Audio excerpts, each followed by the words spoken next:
Supervise PhDs, a podcast series by Tara Brabazon and Steve Redhead.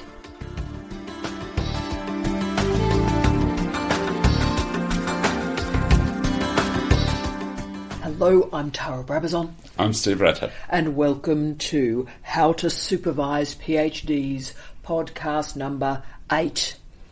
And we're doing this podcast on the thing I hate most in life, but as all come-make agencies in the culture form, I spend about 5 hours a day now doing these, because life is teaching me a lesson. This is on forms. I'll just start with a hypothesis or an assumption that you can disagree with, Steve, and that assumption is forms in doctoral education are absolutely bloody ridiculous. You've talked about regulation. This is regulation to hell that's gone on at the moment. And forms. I'm sure you could get rid of 90% of them and actually the speed of the candidature would increase. You can disagree with me, but question one is, why is there so much bureaucracy in doctoral education? Well, I would call it regulation. Yes, you would. Bureaucracy is a pejorative word. Yes, it is. And since I'm now a bureaucrat a lot of the time. So am I. But regulation is crucial. And I think it's the forms that are important, actually. The regulation is important, and I don't think we should do that kind of light touch stuff in universities. Wow. Partly because of the sort of problems that we've talked about in this podcast series. And my view is that you can't necessarily solve everything through regulation, but good regulation is actually necessary, if not sufficient. And certainly I found at CSU and many of the institutions I worked at around the world, there are lots and lots of good systems of regulation. The issue is really don't reinvent the wheel. Try and use the best system of bureaucracy you can find. Get good examples from other places, but really get a good system in place and implement it properly. I know they're a burden a lot of the time, the regulation of the regulation, but I'm in favour of it. Right, can I be devil's advocate, which I know will be a surprise to you, could there be an argument that actually you're starting in the wrong place? You're solving a problem that could have been solved much earlier. So hire proper people, educate the supervisors correctly, make sure they're great, let the right students in, do the correct combination of student and supervisor, and let rep girlfriend, let the great people go and do great work, and we keep our little fingers out of their business. But light touch, though, that which is really what that is I think part of the old Oxford system, right, which I was questioning in earlier podcasts. I'm not saying you can't do that. I'm saying that you need a system of regulation because there are all sorts of problems, partly with the current global education system for PhDs. I think you're talking this global system where there are no governance rules. It's just like the system of globalization generally. Yeah. What we've done is to globalize the world, and we've shrunk time and space and so on. But you need some kind of regulation because actually at an international level it isn't there, and really not at a national level. You've got all kinds of systems within particular university institutions in particular places. So, it's the same issue to do with whether marketization and globalization are a good thing generally.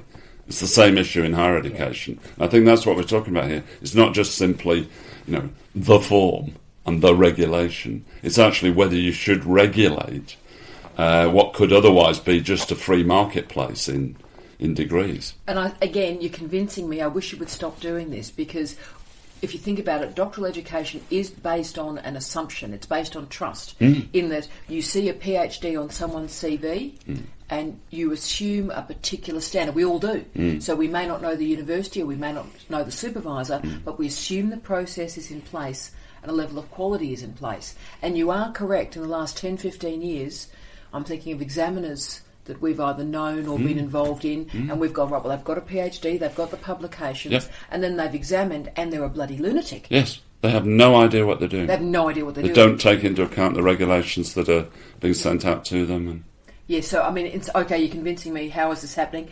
So, therefore, second question, okay, forms have to happen. Thanks very much. Right. How can supervisors help students not be overwhelmed by the process and not be overwhelmed by the forms? What can we as supervisors do? I think they have to be in support of the system, whatever that system is in a particular place. So that they, if they're actually obviously anti the system and not doing the things they're supposed to be doing in terms of regulation, then the student is going to pick up on that. I think they have to be in support of the system. And you're picking up a great deal, listeners, on the nature of our marriage at this point. Look, I do agree. We are paid by the system. We must ensure. Where you and I disagree is, I believe in quality, and what supervisors need to be doing is ensuring quality, and quality and regulation can be different things. Yes, they can, but I think regulation helps to produce quality. No, quality is the end point. It shouldn't be about regulation for its own sake, definitely not. Yeah, final question therefore, and this is where you and I again disagree. So this was always the podcast where you and I would be having a scrag fight, but you see, I think you see supervisors as, and I'll use the word agents for the system. I see supervisors as advocates for the students. I see us as, and maybe because I've seen so many processes go so wrong and students treated so disgracefully, that often I've had to get in there, and you've seen me do it sometimes, get in there and fight for the rights of these students to not be treated like crap. So do you think that advocate role is real or has a function, or are we really suppliants to the wheel? No, I think the advocate role is an important one. I can think of examples even in recent months where I've had supervisors who are really pretty angry about the way that the student's thesis had been examined. Yes. And I can think of examples where supervisors who were very conscientious felt that the student hadn't had advocacy. Yes. And that this is obviously an Australian system where there are no oral exams, but the examination process diversity is amazing. I'm getting examination reports, for example, in the Faculty of Arts, where there are supervisors who say this should be passed, other supervisors who say, examiners who say this should be passed, an examiner who says this should be a master's degree, and this should be another examiner that says there should be massive substantive amendments to Steve, this. can I just put in a footnote for international listeners? Yes. So just to explain, the Australian system, as many of you know, at this stage, Steve and I are arguing there should be, but there is no oral examination. However, the doctorates are sent out to 3 international examiners. Yeah. Some cases 2, but 3 mostly. 3 almost always. I think Macquarie's running at 2, but most universities still run at 3. Now, they do it all independently and separately. They can't talk, they can't converse. They get this manuscript and they assess it by university regulations. Now, what happens and this is a mystery, there's no real data on this, but say 20, 30, 40% of cases, perhaps 60% of cases at different universities, there is what they call the split, an examiner split. So one might say one is straight through without corrections, 2 minor corrections, 3 major corrections, 4 rewriting of major sections, 4B or 5 is often something like new data required, 5 is give this an MPhil, 6 is fail.